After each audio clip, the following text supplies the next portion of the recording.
We're gonna do this. Hi, hello. I haven't made a YouTube video in like, I don't even know how long. A year? Has it been a year yet? Probably. Sorry, I'm not digging my hair today. I don't even know if I've made a video since I've been brunette, but it's a whole nother story. Today we're gonna talk about the hugest life change of my life. That's why it's the hugest life change, right? Right. I left my husband. Yes, all you MGTOW guys got your way. I'm alone. It is what it is. So basically I was hiding. Excuse me, lady, I'm trying to record a video. Okay. Ignore her. I'm fat. I gained a shit ton of weight. 20 motherfucking pounds, y'all. 20 motherfucking pounds. In like, oh, she's gone. In like 2 months. Definitely from the depression. So let's start from the beginning. First of all, my husband was a liar, a cheater. He was abusive. He's beat me multiple times. He was verbally abusive. I always got called dumb bitch or stupid cunt or told I was useless, worthless. I was a slut. Pretty much everything bad that you call a woman. Was it like that all the time? Obviously not. Like, I married him for a reason, you know. It wasn't all bad. But I hid the bad parts because, one, I was embarrassed. And I did not want to hear, I told you so. And that's the truth, is when I got with him, I fucking knew better, dude. I knew better. I knew the man he was when I first met him when I was 18 years old. 19 years old? 19 years old. I knew the kind of guy he was. Because our one night stand ended up getting me pregnant and I had a son from him and I couldn't find him. Okay. And so when I did find him, when he reached out to me, I was very cautious. We just talked over like Facebook and the phone for a while because I didn't want to jump into something that I knew probably wasn't going to be healthy because I remember who he was, you know, 4 years prior when he got me pregnant. Obviously, it was a one-night stand. I was stupid and dumb and young, and it was a oopsies. Not that my son's an oopsies because I love him to death, but you know what I mean. It wasn't like planned. We weren't in a loving relationship, you know. So I don't know. Whatever. Okay. Yeah. So that happened. I was in a relationship when we were talking, so that definitely helped me like not jump into it. And to be honest, I was so fucked up that night that we hooked up that I actually didn't even like him at all. I actually didn't even want to hook up with him. It's funny because, I mean, what is it called when you tell somebody, no, I don't want to have sex with you? No, I don't want to have sex with you. No, I don't want to have sex with you. No, I don't want to have sex with you. No, no, no, no. But then they just like, kind of just continue to like have sex with you. Did I fight him off? And did I like scream and yell for help? Did he have to beat me or hold me down? No. I did give in. I was fucked up. And I didn't feel the point in fighting. So that happened. Do you call that the R word? I don't know. It is what it is, and it happened. And like I said, I was 19. I was fucked up. I got over it. Did I know it was going to get me pregnant? No, I did not. So, fast forward, about 8 months after talking on Facebook and the phone, my relationship ended. And about 2 weeks after, for some fucking reason, I got a hair up my ass. And I was like, let's go to Mexico. Like, let's go meet this motherfucker. Let's go, like, reminisce. And let's let, you know, Caden meet his dad. So I did. And my dumb ass fell in love with him. And moved to Mexico 2 days later. So yeah, that's how that happened. Obviously in the beginning, it was like the honeymoon stage, like love, love, love, kiss, kiss, kiss, sex, sex, sex. And it was great. And then I was pregnant with Kenzie. And about I think I was about 4 months pregnant with her, was the first time that he beat me. And I remember thinking, this is not okay. I need to get out. In the house that we were in, he was able to lock me in the house. It was gated. Remember, this is Mexico. It was gated, and then like over the gate was concrete, so you can't even jump the fence if you wanted to. So he literally would lock me in the house, and I wouldn't be able to leave until he came home with the keys to unlock the gate. Not that I would leave. Like, where am I gonna go in fucking Mexico by myself? Like, nowhere. I'm not gonna fucking go anywhere, you know? So it was difficult. And of course, after a week or two of him saying how sorry he was, it never happened again, I love you, I got over it. I got over it. And I forgave him, and we moved on. And a couple months later, it happened again. And it was just kind of a vicious cycle from there. You know, every few months, I would get my ass beat, and I would want to leave. And he would tell me how sorry he was, and how he didn't mean it, and he loved me, and I just stayed over and over and over again. Obviously I found out that he was cheating all the time. Again, just kept forgiving him. Part of the reason why I kept forgiving him was because I was pregnant, like almost every single time. Because remember, I had my kids back to back to back. I had 3 kids in 2.5 years. And being pregnant, like, I was scared. I was scared to leave. At that time, now I had multiple kids. Like, I didn't want to be a single mom. And I kept hoping and thinking he would change. Every time I threatened to leave, obviously. And every time he said, please don't leave me, please don't leave me. And I kept thinking, this is the time he'll get it and he'll change. This is the time. Okay, no. This is the time he'll get it and change. Obviously, he never did. To this day. Has not changed. The situation recently was 3 years ago, almost 4 years. It'll be 4 years in August of this year. He met a cop that was patrolling one of the residential areas that we were living in, and they ended up having a little fling. So this is what I was told. I was told, obviously I found out, and threatened to leave. And he said, no, please don't leave me. I'll end it, you know, blah, blah, blah. I'm so sorry. Like, I'm done. I'm not going to do this to you anymore. All the other regular bullshit, right? My dumb ass, I'm like, okay. I'm going to be honest. I'm not going to say I didn't love him, because I did. I do. Still, to this day, right now, I still have love for him, which is sick and fucked up in the head. But that's just, you know, I guess it's called the trauma hold. Trauma bond. I don't know. Either way, I'm going to light up a cigarette. When he attempted to leave her, she was a cop, okay? And she, at that point, then threatened to press charges on him for rape and put drugs on me so that I would get arrested if he did leave. Okay. At the time, I did see her in her cop uniform in a cop car. I completely believed all of this. So, in order to get away from her, we moved. Okay, and while we moved, he had 2 phones. He had an American phone, he had a Mexican phone. So I don't remember which one. He changed one of his numbers, but one of the other numbers we couldn't change for some reason. I don't remember why, but that's not important. The important thing is we blocked her from the number he couldn't change, but then she went and got a different number and continued to text him. You know, in the beginning of your phone, like when it's locked, how it tells you like the preview of the message? You know what I'm talking about? So at this point, I'm reading the preview of the messages, and one of the messages I see, she's saying she's pregnant. Okay. I freaked the fuck out when I saw that this bitch is saying she's pregnant with my husband's child. So I fucking opened the message, and oh my God. To this day, I have not lived this down, because I opened the message, that allowed her to track our location to our new house where we moved to.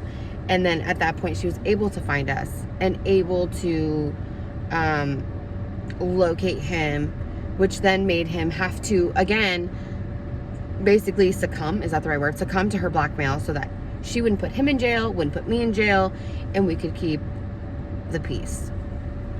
So at that point, from that point on, everything was my fault. It was my fault she was in our lives. It was my fault that he had to go and be with her. Everything was my fault because I opened that message. Part of me thought like, okay, sorry, my bad. Another part thought of me of where we moved to was in our name. It was in his name. And as a cop, I feel like you have access to like stuff like that. So if she really wanted to find you, I feel like she could. And I feel like if you're a cop, you can track a phone whether you open a text message or not. If you have the phone number, I feel like you can track the phone, right? Like as a cop, I don't know. Like I said, I don't know. Now, which we'll get to later, the cops that helped me get my kids back, which like I said, I'll explain in a minute, are telling me that they have no idea who this bitch is. That she doesn't have any power at all. The type of power that she's been saying she has, or that my husband's been saying that she has. You know, so then I thought, was this all just a fucking lie so that he could be with her and me? Is that what this was? Was he just using me because I fucking paid for everything and I made a shit ton of money? Not a shit ton of money, but I made good money. And obviously I was able to pay for 3 houses, support her 2 kids, me, my husband, and our 4 kids. That's how much money I made. In Mexico. Okay, let's be fair. Stuff's cheaper in Mexico. But, you know, like what? But he would do things that would make me feel like he really didn't want to be with her. He would fight with her in front of me. I could read their messages. Like he would talk shit to her. He would like make up all these lies so that he didn't have to go over there to see her. So because he did those things, it made me feel like, okay, he really doesn't, like this is real. You know, he doesn't want to be with her. You know, he is just going over there to like keep the peace so that he doesn't end up in jail. I don't end up in jail. Because in Mexico, the police are corrupt as fuck. And they can basically arrest you and just say, oh yeah, she hit me. Or, oh yeah, I found a kilo in her car.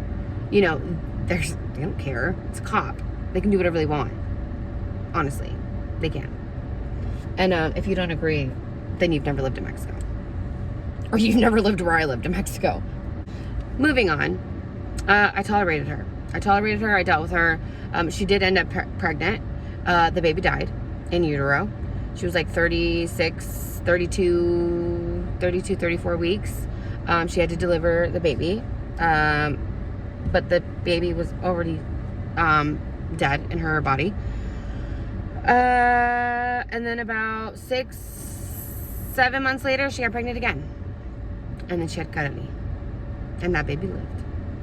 And that baby calls me mom. And I took care of her. She's part of the 2 kids that I was supporting. Because that was her kid with my husband. Yeah, I took care of her. And she calls me mom. And I put her to sleep. And I bought her all her clothes and her formula and her bottles. I took care of her. Why? Because she's an innocent child. And she had nothing to do with the infidelity and the lies. It's not her fault. She doesn't fucking know. She's a baby, you know? Am I gonna mistreat or have a child go without because my husband's a hoe and this bitch is crazy? No. I'm just a good person. So I took care of her as if she was my own. Moving on. I started getting really restless. My life was home and work, home and work, home and work, home and work. My husband never let me do anything. I wasn't allowed to go out with my friends. I wasn't allowed to go out to brunch or breakfast or dinner. Or I wasn't allowed to do anything. I had to go home and I had to go to work. That was it. If he wasn't allowed to be there, I wasn't allowed to go. And after 8 years, I got tired. I got tired of it. So I did start hanging out with my friends. And I started making excuses of why I wasn't home. I would either say I was still at work, or I started lying about, you know, certain situations, like, oh, my tire's flat, or my battery's dead, my car won't start. Like, I only lied to him two times about situations that were going on in order. It wasn't like a constant thing, but those few times made him flip and go right back. Because, I'm sorry, I forgot to mention this. After COVID happened, he turned into a whole different person. He was nice. He was caring. Other than the fact that he would have to leave and go see that bitch and obviously cheat on me. As far as like the physical and verbal abuse, that had stopped. So he had not hit me. He was not verbally abusive in the past 2 years of our marriage relationship. So then, Christmas Eve was our first fight because he caught me in a lie. And all of a sudden it was, you're out, you're partying, you're cheating, which I actually wasn't. I wasn't partying or cheating. I was literally at a friend's house, and Christmas Eve morning, I was supposed to go pick up my son, Caden, from Arizona. I was going to meet my mom. And the lines during the holidays to cross the border are super fucking long. And I didn't want to have to wait because I still had Christmas shopping to do. I had to wrap presents, and I had to go pick up my son. So in my head, I just felt like it'd be easier to just stay in States, which means I stayed at a friend's house. And I literally just went to her house. There were no dudes there. And we like hung out for a little bit and like went to sleep. There was no partying, there was no dudes. But in his head, I was out fucking somebody. So that flipped a switch. And all of a sudden it was, I'm gonna whoop your ass, I'm gonna fuck you up, wait till you get home. And it started this whole downfall of him going back. Now at this point, it's 8 years. 7 months, 7 years and like 10 months.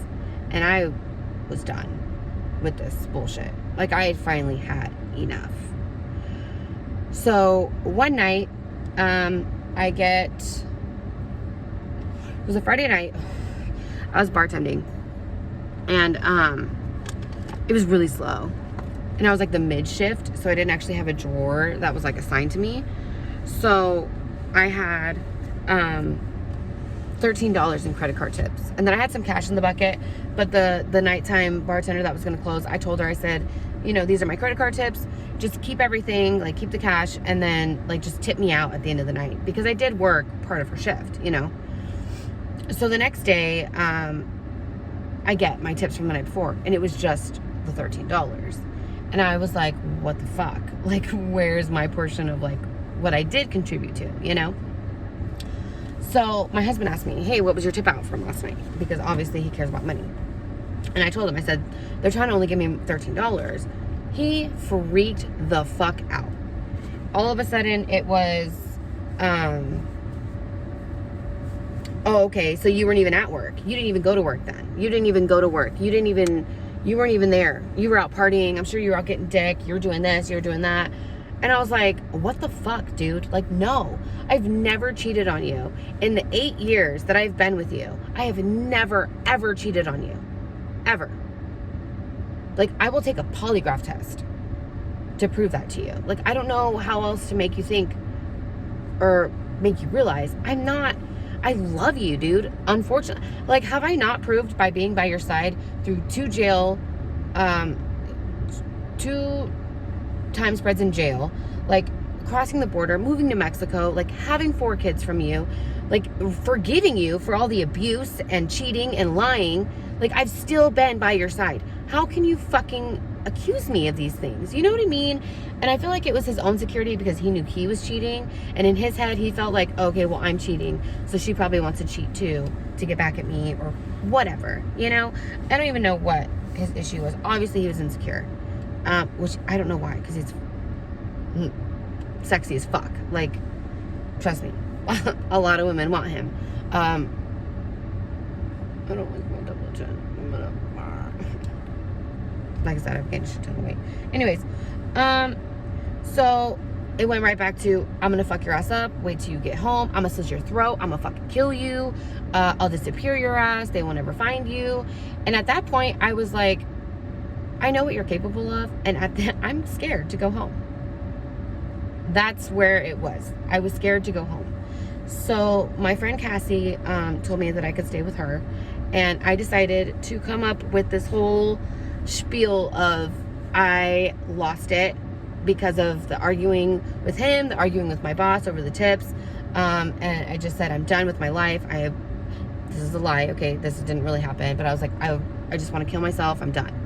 And so because I said that, I was put in a psychiatric 72-hour hold. Okay, so this is what I had said. Now, side story. I call my dad. Dad, I'm fighting with Diego. He wants to fucking kill me. I need a good excuse why I'm not going home until he settles down, because he's pissed right now. And I'd like to say that I'm like at a psychiatric hospital, or like I'm on a psychiatric hold at a hospital. It's legal, like 72 hours. They have to keep you. Like, can you just call him and tell him that I'm in the hospital? And that's it. Just call him, tell him I'm in the hospital, and I obviously will call him when I get out. My dad says, yeah, sure, I'll do that. And I was like, okay, cool. So he texts me 5 minutes later and goes, sorry, Christina, my wife doesn't want me to get involved. She feels like it's too dangerous because of your Mexican connections. I'm like, I'm sorry, my Mexican connections, it's too dangerous for you to make a fucking phone call? You can literally block your number, block his number after you call him, and all you have to say is, Christina's in the hospital on a 72-hour psych hold. She will call you when she gets out. Just wanted to let you know. Click. How the fuck is that dangerous?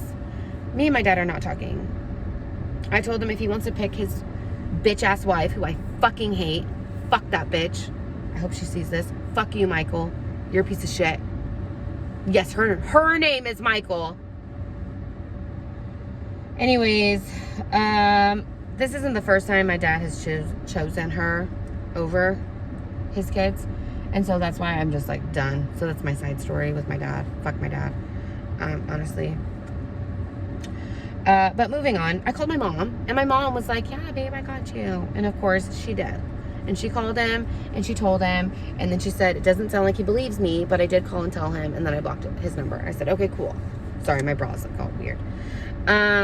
Thanks, Mom. Thanks for having my back. You know? Fuck. I don't have COVID, I swear. I got tested. So, anyways, so I go silent for the 72 hours to make it obviously seem like I'm, in the hospital. He is freaking out. He's blowing me up. I had over 100 text messages. Like, I don't even know how many missed calls, voicemails. It was bad. So by the time that 72 hours was up, he at that point had started commenting on my TikTok videos, telling me telling people that he was never my husband. We haven't been together for over 6 years. His wife is that bitch. I don't even want to say her name. I just say that bitch. I lie about everything. Totally like making up lies and then putting me on blast on TikTok. Okay, putting like all my family secrets, like stuff that doesn't even have to do with me. Like just commenting like every single family secret I have. Like just putting it out there. And I was like, dude, what the fuck is your problem? So at that point I was like, okay, obviously this isn't, like, we're done. This isn't healthy. You're not going to calm down. You're not going to get any better. Like, we're done. So at this point, obviously, he has my kids. Because I was at work, right? So I don't have my kids with me. He has my kids. So then I do finally talk to him, and I tell him, like, I'm going with the whole... To this day, he still thinks that I was in a psych hospital. He called CPS on me and even said that I was mentally unstable because I was in a psych hospital. And when I talked to the CPS lady, I was like, so that was the excuse I told him for not coming home because I was scared for my life. Period. And that's the truth. That's what it was. But yeah, no, it was so funny. She was like, oh. So at this point, it just came for a fight over the kids. He wanted me to send him money. Okay, he started doing meth. He was on Xanax. He was taking Tramadol. And if you are taking Xanax and Tramadol like he was, you will withdraw. And he was withdrawing. And he wanted me to send him money. He kept saying it was for the kids. I need money for the kids. I need money for the kids. You're really not going to feed your kids? I bet you're eating. You're eating and you're not going to send money for the kids? I said, if you need to feed the kids, I will come pick them up. I will come pick up the kids and I will feed them. I'm not sending you money so that you can go spend it on drugs and say that you bought food for the kids. I'm not doing it. The week that I left, I gave him $900. $900. Okay, so if you don't have any money to feed our kids, that's on you. What the fuck did you spend it on? Right? Right. I'm just saying. So there was a lot of back and forth, a lot of drama, a lot of threats. I called everybody I could possibly call. I called the U.S. Embassy. I called the U.S. Consulate, which are the same, by the way. I called the FBI. I called San Diego PD. I called La Mesa PD, Chula Vista PD. I called everybody. Everybody. I could not get a hold of any Mexican police. I did call DIF, which is like the Mexican CPS, and they needed me to like actually go down there. And then after the FBI, they did do an investigation, and the FBI has to work with Mexican authorities in order to like do something. And because I hadn't made any domestic violence reports while I was living there, there wasn't anything that they were going to be able to do. I can't tell you how irritated I was. I called the abducted children hotline, like the international like liaison. I called everybody. I called lawyers, everybody. So I'm on TikTok, okay? I have like 22,000 followers, which is fucking awesome. But one of my followers, a lot of people reach out to me, but this one particular person reached out to me and said that she might be able to help. So I'm talking to her, and turns out her family member is close with a cop. And she tells that cop my story. And he agrees to help me get my kids. So there's some details in between, but I don't feel like that's important. Basically, I go down there. I meet up with the cop. I get in the cop car. We go down to the house. And they wouldn't open the door, obviously. The cop jumps into the fence, because, you know, the house is fenced. Breaks down the door. Arrests her. She ended up getting released. She did not get taken to jail. My husband got taken to jail because he had custody, possession of a weapon, and he had the meth in the meth pipe on him. So he went to jail, and they walked my kids out to me. And it was the best feeling in the world. I felt bad that my kids had to go through that, because they did see their dad get arrested and handcuffed, and then obviously like cops were taking them, because they wouldn't let me go in the house. They said that it would probably be best that I just stay in the car. So I didn't actually see any of that. I was like 10 feet like around the corner from the house, parked in the cop car. So I didn't see anything. All I saw the cops walking out with my kids, and it was the best feeling ever.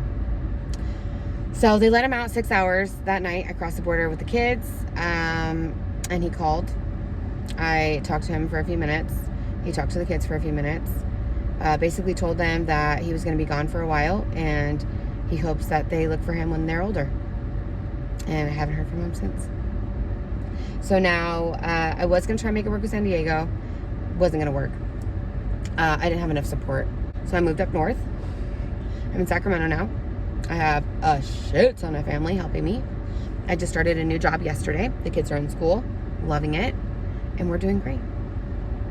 So now I'm a single mom of 4, living it up. And that is my life update, leaving my husband, in a nutshell. But yeah, here we are. I gotta go to work. Okay, love you, bye.